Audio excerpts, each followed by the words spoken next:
Great. This meeting is being recorded. All right, so welcome everyone to National Distance Learning Week.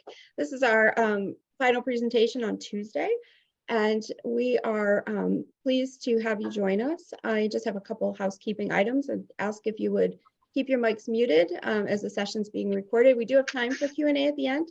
You're also welcome to type questions in the chat as we go, and feel free to introduce yourself. We like to know where folks are tuning in from.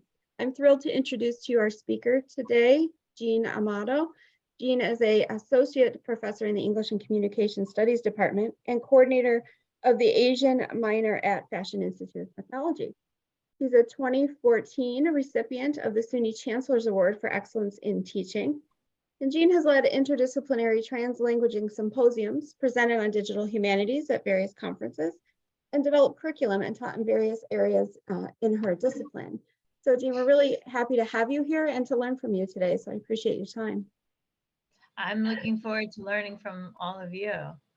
Thank you for taking your valuable time to come join us. So I have a lot here, and I'm probably not going to cover all of it, but I wanted to just provide this more as a sort of collection of resources. And this is built from quite a few areas, from teaching, from my own research, which centers primarily on home and homeland in studies in overseas Chinese and Chinese American literature, but I also work in film and media. And I've been working on a few anthologies, interdisciplinary anthologies based on home, homeland, and diaspora. And this is also part of an ongoing NEH grant project that I'm going to be applying for in the future. And coming across a lot of these wonderful tools and resources, I thought would be a great idea to share some of it and hopefully collaborate in the future.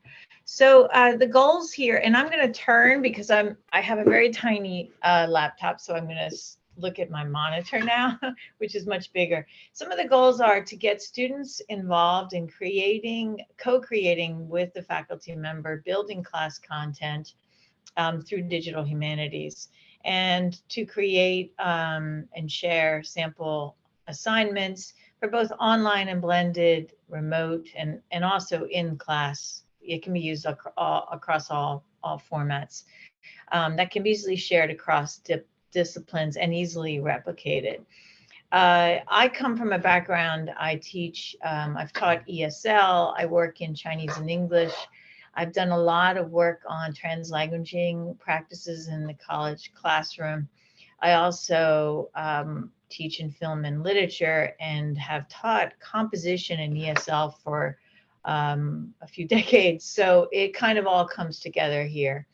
And so one of the models is to use non-linear digital storytelling to help students unpack and map the ideas of belonging and home, and to create class assignments that foster risk-taking, collaboration, and creativity, and to also encourage translanguaging, and I'll talk about that at the end, hopefully, and promote cultural exchange where students are teaching each other. By the way, I didn't put a unit in this, but this works quite beautifully with a COIL format, which I don't really have time to get into, but that would be a great, this is very COIL friendly.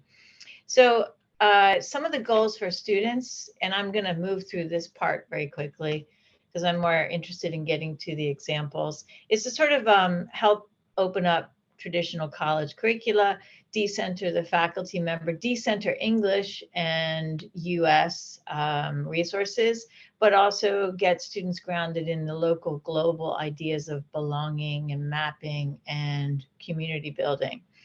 And to make this very interactive, multimodal, to help all learners of all different disciplines and areas and backgrounds.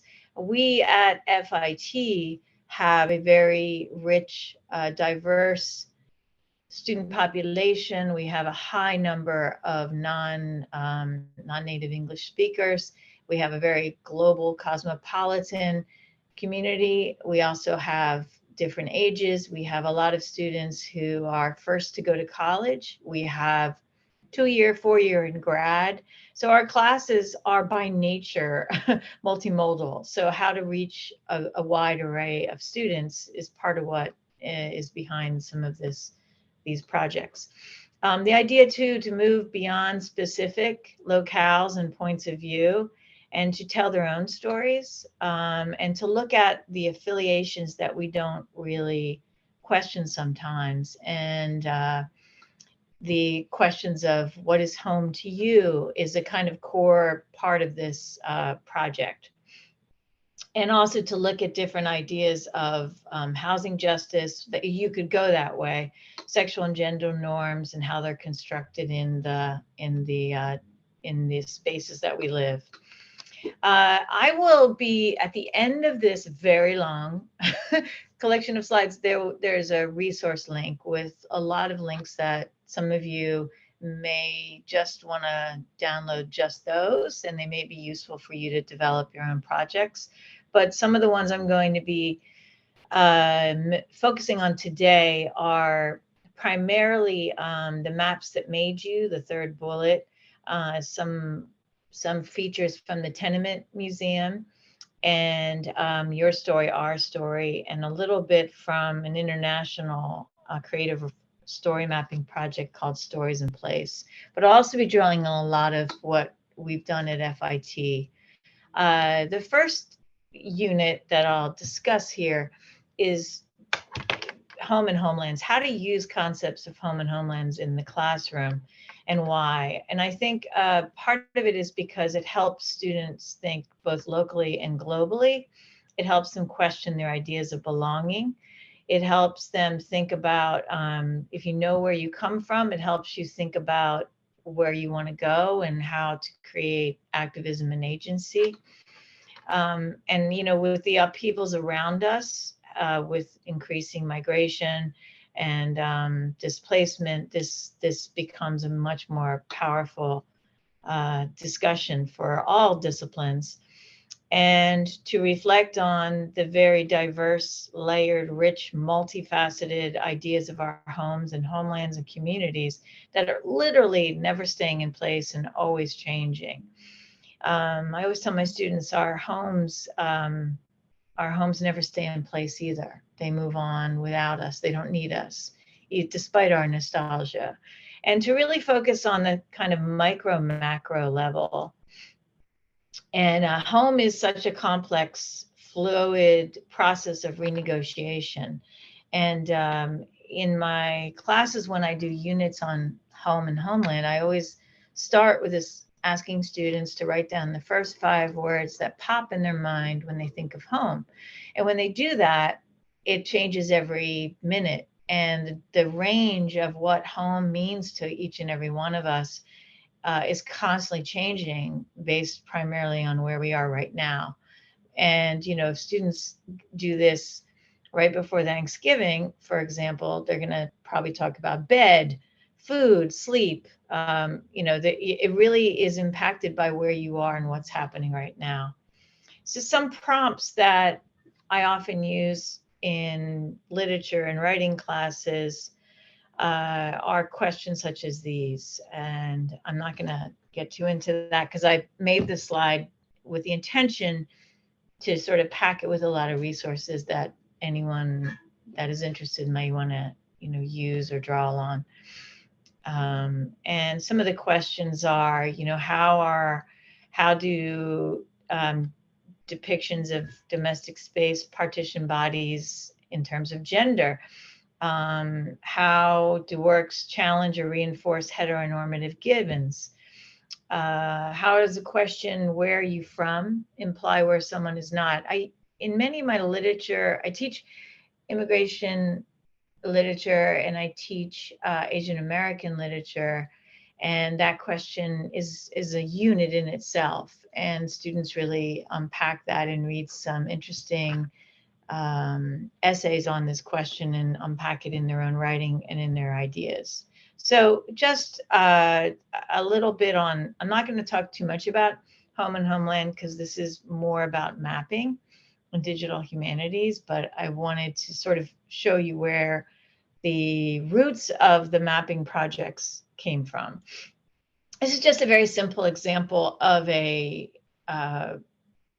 let's see, what class is this? This is from U.S. Immigration Literature course, and this is an example of a homework assignment where they would read 1 or 2 readings and then respond to a prompt, and they always have to have quotes. And I also embed translanguaging, so students could also include additionally quotes that they translate in their own language, which I'll talk about later. Okay, so here's more prompts that I'm going to skip over, but these are based on some assignments that I cultivated in essays. Haven't used it in a while, but in my composition classes. What are the first things you do to create a sense of home? For example, when you come in your dorm, what things do you unpack first? How has COVID-19 changed how you see home? Write about a place you remember from your childhood that you have revisited or encountered as an adult. Describe how it looked in your memory and how it was very different from your memory. Students love that. They love to talk about, going back to a elementary school and being shocked at how small it was, for example.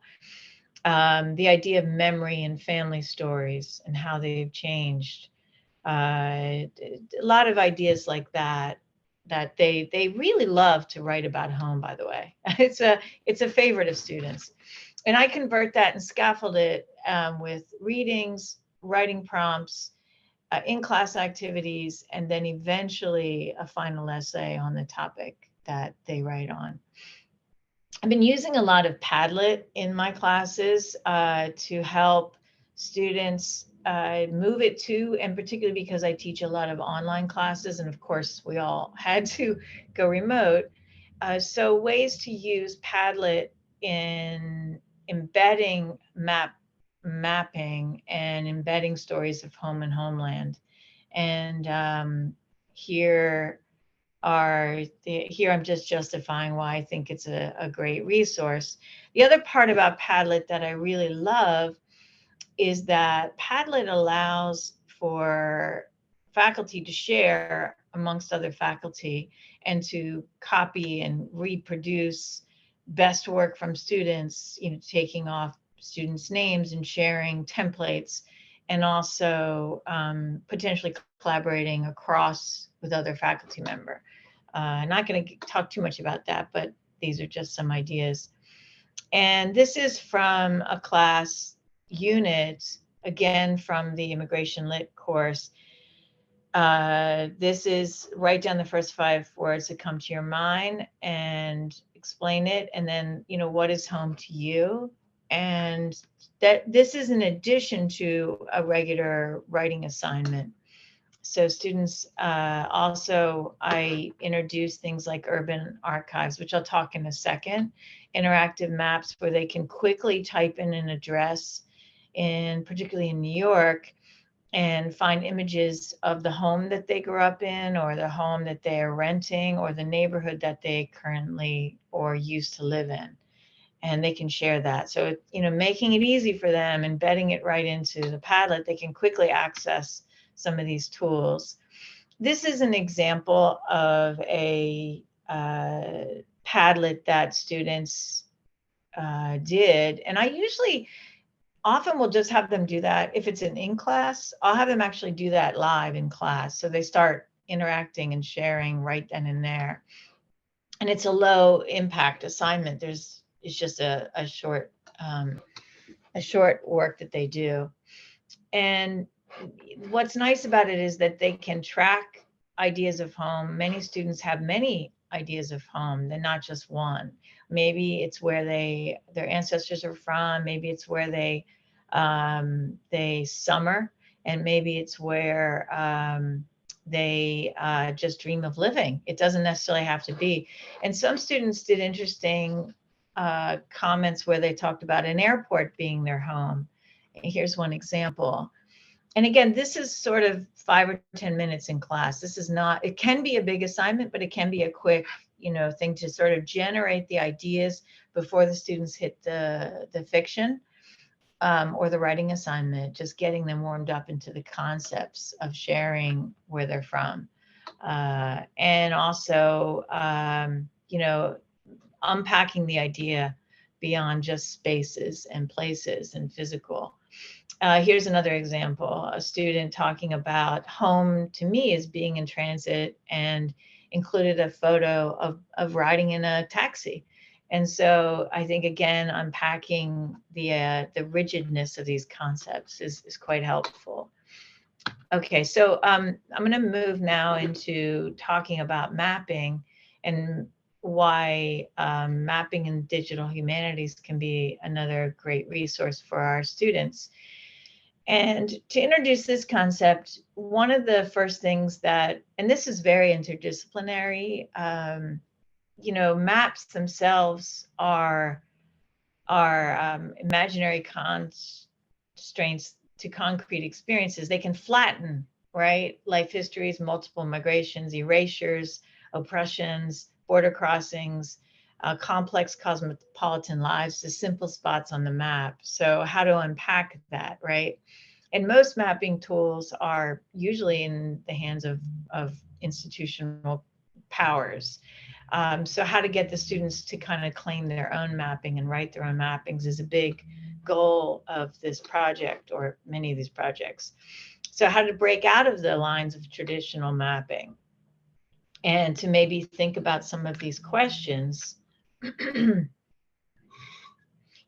do you map what's invisible? There's an artist that I didn't include in here. She's doing a redlining project in Brooklyn, for example, and she's doing a movable interactive art project to help people think about the impact of redlining. Okay, so this is one, I think, incredible project that I've yet to really incorporate as much as I'd like to, but I'm not going to show the video because I'm not sure I have time. But this is a project that I really encourage all of you to look at. It's an incredible resource where City Lab created these, asked readers to, let me see if I can actually link to it though. Let me get in here for a minute. There, I think, now here it is. Yes, okay. So what they did was there's a few projects that they've done, but they've gone in and let me see if I can move quickly. They've organized maps from people all over the world who submitted maps during COVID about how they saw their world, and they're organized by nature, psychic, redefined boundaries, and you'll see just incredible projects and potential for inspiration, I think, for our students, and to really think about different ideas of how we create space and how we're impacted. They also have projects that are not about COVID if you dig into what they do, but it's really a fascinating resource that is, I think more people need to know about it. And so I'd really urge you to take a look at that. Let me go back up here. Some people, some projects did things where they, let me see if I can pull this up in time. How the internet itself created different ideas. People did maps of sound. People did maps of nature. Yeah, this one I think is really interesting to think about time and mapping. And I can travel to my past and future. So I really am delighted that this project exists and hope to be able to utilize it more myself. Okay, let me turn this one off too. Let me get back to my presentation. Okay, sorry about the leaving. I hope will not mess me up. Okay, good, didn't mess me up. I'm gonna go back to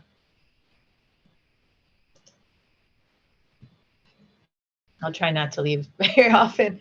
Okay, so this is, I think, probably one of my favorite projects to utilize in the classroom. And okay, so some other assignments that can focus on mapping are assignments such as walking tours, digital walking tours, scavenger hunts, virtual tours of homes are available through Tenement Museum. And I've only included resources that I've drawn on, but there's just so many, of course. For example, Angel Island, the poetry and history recordings written on the walls, something I use in my Asian American history and lit class. And again, it lends itself beautifully to COIL collaborations. Okay, so other prompts for writing and literature courses are, for example, investigating a place, researching the history of the location where you live. And these are assignments that I've done. I just didn't have space to include all of this. Unpacking an object that signifies home or childhood, researching archival domestic objects, arts, or photos, and different literature units too that unpack LGBTQ plus ideas of home, public and private, inner outer, domestic, patriarchy, and such. Because I work in Chinese, I'm interested in that, obviously. Okay, so Urban Archive is another incredible resource, and I will not open the links because I don't want to make my computer shut down on us. But Urban Archive is a site where you can go in and you just give the link to your students and demo it in class or online. I have just a 2-minute video where I demo it for my online classes. And you can actually create specific lesson plans yourself to keep within your class, or you can just expose the students to the site where they can create their own open source, and then they can actually share it in the system or just share it within the class. It's up to you. It's OER or not, so to speak. But here's one example of a walking tour through history of Chinatown. I live in Brooklyn Heights, and so I typed in my address on Montague Street, and these are some examples of archives and history and news articles and images from that area. And there's so many more. It's hundreds and hundreds of resources, but I just pulled out a few to give a sense. You can do a specific address or a neighborhood. You can do a specific time period, just to unpack the layers of where we're from or where we are living now. Another example is for students who did not grow up in New York, learning more about New York and all the different areas of New York. This is a walking tour of Flushing through history that is quite interesting, that someone made with their class, but then kept it on the archive. So again, you can create things or you can keep them just within your class.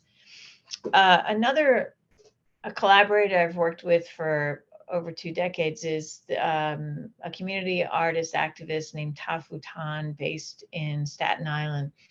And we've done quite a few projects together. But one of them I wanted to sort of show here it's called Ethnography of Flushing. It was designed for our presidential scholar students for a orientation outing. We also did another one in Staten Island, but I'm only featuring this one here.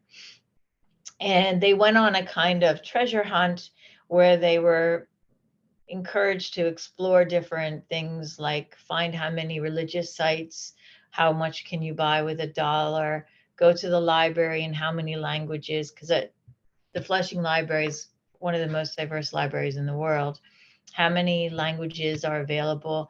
And then they uploaded it to Facebook. This was an old project, so this is pre-Instagram even. And You can also see some other examples, and I really encourage you to take a look at his website. And also, he's great with collaborating with educational institutions. And for example, fake attraction, and I'm not going to open these up because I don't want to run out of time. Fake attraction is a site where he plays on the idea of tourist attraction and makes fake tourist attractions, which is really fun. Open Secret is a much older project where people wrote in invisible ink in their homes, and the stories and ideas of space is just fascinating. My barrio is also quite interesting. So I just thought I'd share some of the interesting resources here. Another resource that's international is Stories in Place. And it's an international network of storytellers and story mappers that Dado Anson, the founder of MOMI, created. And it is filled with myth, legend, folktale, and epic. And the idea of the line between history and fiction is what through storytelling, you can really get students to unpack the idea of history and the stories of the places we live. It's a presentation in itself, so I'm going to move on, but the resources are here if you want to explore. Okay, so when we talk about home and homeland and mapping, of course, one way is to zoom in to look at the objects or the food that create home, or the routines of everyday life that create home. So a lot of contemporary artists, because I collaborate with a lot of history of art professors, this idea has grown. And I also have a unit in my composition class about writing about objects and getting students to really zoom in and unpack through a specific object and then move outward towards ideas of home and community. So some of these materials are great resources also. The first part I'll mention here is just food and home. And this is based on an old diversity grant we did at FIT. It was across disciplines and it was about 6 of us. And it's called Heirloom Recipes and Food. But it's a project that many of us still continue in our classes. So we have made Padlets, which I don't think I included here, where students are sharing their recipes, and it's tied in with a unit in my version of it of my literature class. So students will look at readings, then they will post a recipe from their own family, and but it's an ongoing OER source. It's built on Tafutan's site, but it's also in our shared Padlets, where students we keep adding more and more and more recipes. I think we're up to like 200 now. So it's also a great recipe book because you can download it as a PDF. And it really gets people thinking about family, culture, tradition, and belonging, and unpacking ideas of food and culture.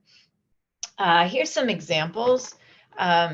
This one I think I always like to show this one because it's kind of fun, because students, take it very seriously and they write really elaborate recipes, and you learn so much about their own stories. And it also is another opportunity to bring in translanguaging, because students, it's also a great icebreaker. The students start to share their own stories. They share, they embed their own languages, and students start connecting and understanding where they're from and what their roots are.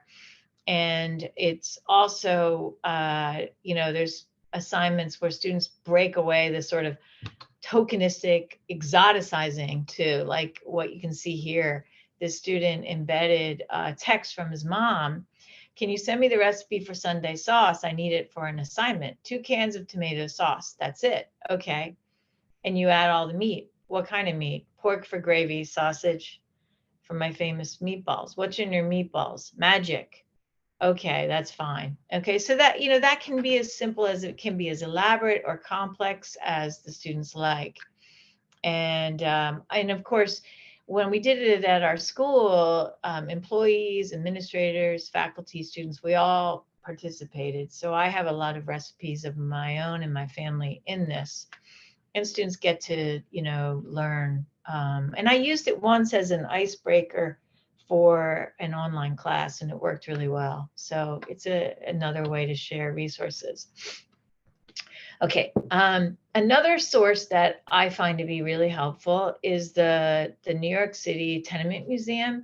It is an amazing resource. They have virtual tours. Students can go into homes and see historic homes that have been recreated.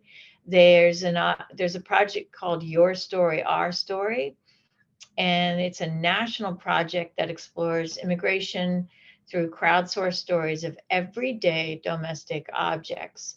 It provides curated web collections where individuals or entire classes can contribute independently or to the project. And again, what's nice about it is that you can create an assignment just for your class, and only your class will see it, or you can encourage your students to contribute to their OER project. So it's nice. And if you see at the bottom here, it says add a group, add your story. So you can do either way. It's all free. I think the virtual tours, there may be a fee involved, but they work with educators to create really good resources. But many of their links on their site are free and open source. This has stemmed a lot of creativity in my composition classes, and a colleague of mine just wrote a course on objects and the stories they tell for creative writing, and she draws on this beautifully among many other things. Okay, so I wanted to just close with, I think, yeah, okay. A lot of these are naturally aligned with translanguaging, which is encouraging students to bring in their first languages or multilingual sources into the classroom. And I have a Spark presentation on this. And I also have a Spark that I share with students for how to quickly and easily cite quotes in their own language and how to translate. I don't replace English, but I do allow students to embed and enrich their work with resources from their own languages. And they're also educating each other, because not all our students are multilingual. So students who are not multilingual are also learning from other students, and the world is opening up. So bringing the world into the classroom, so to speak. It's a movement that is quite popular in K through 12, but there's more and more movement towards bringing it into the college classroom. And it loosens the teacher-student binary. It de-emphasizes sort of monolingual English-only hierarchy. It takes the idea that English language development and native language use is complementary, not opposed. Is my timer. And it also encourages students who may be quieter in class or uncomfortable using English to be more empowered. You can build in a lot of low-risk assignments to encourage this scaffolding. And I think it's important to reassure faculty that it's not about replacing English. It's not about, inviting some fears that faculty have is that, well, they might plagiarize in this. We've found at FIT that it's reducing plagiarism, because it's empowering students to be comfortable in their own agency and draw on their own resources. So it also creates a brave space where students start to really open up and encourage and share. We've done a lot of symposiums, and here's a link to one if anyone's interested in learning more about it. We brought in some specialists, particularly from CUNY, Kate Seltzer and Sarah Vogel to speak on it. So this is I think a helpful model. Okay, and just to say, you know, using Spark, using Padlet, these are all ways to sort of integrate translanguaging too, and also support ESL students. Here's an example of a project a student did based on the encouragement of translanguaging in my Asian American class, and talked about the idea of losing one's own language and identity. And the student did a poll with students about how do you feel about, you know, you losing your own second or third languages, and the role of English and your own culture. And it was a really interesting project. If you could say anything to your ancestors in your mother tongue, what would you say? And here's a collection of assignments. There's so many things like that I don't have time to show, but by opening the space for the students, encouraging them to think about where they're from, where they live, giving them agency, then they start empowering themselves and telling their own stories, like that one example. The last two slides are just examples of links that I think are quite useful. Other resources I haven't had a chance to address, and more like, for example, the Indigenous Maps Project is an incredible community project that is worth a look at. And I mentioned in the beginning, the Red Line Archive by Wallace Johnson is another example of an art project that integrates mapping. So I'm stopping here for if there's any questions.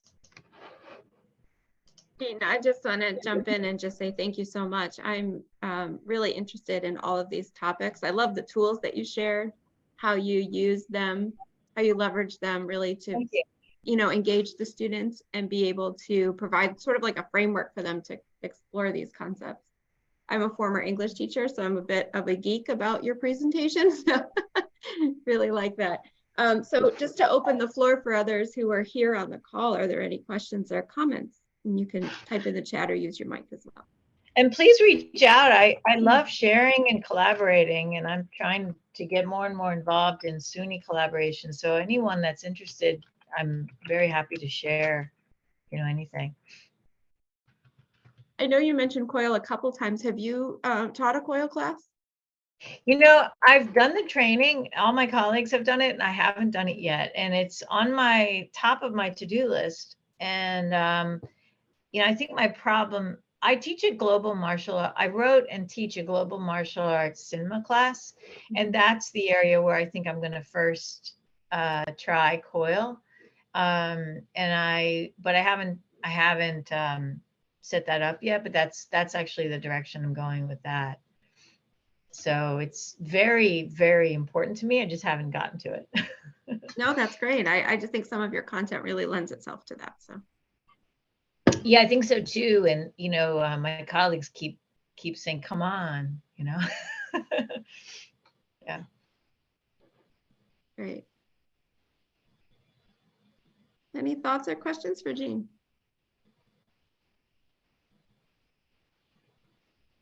I really appreciate you all coming in here.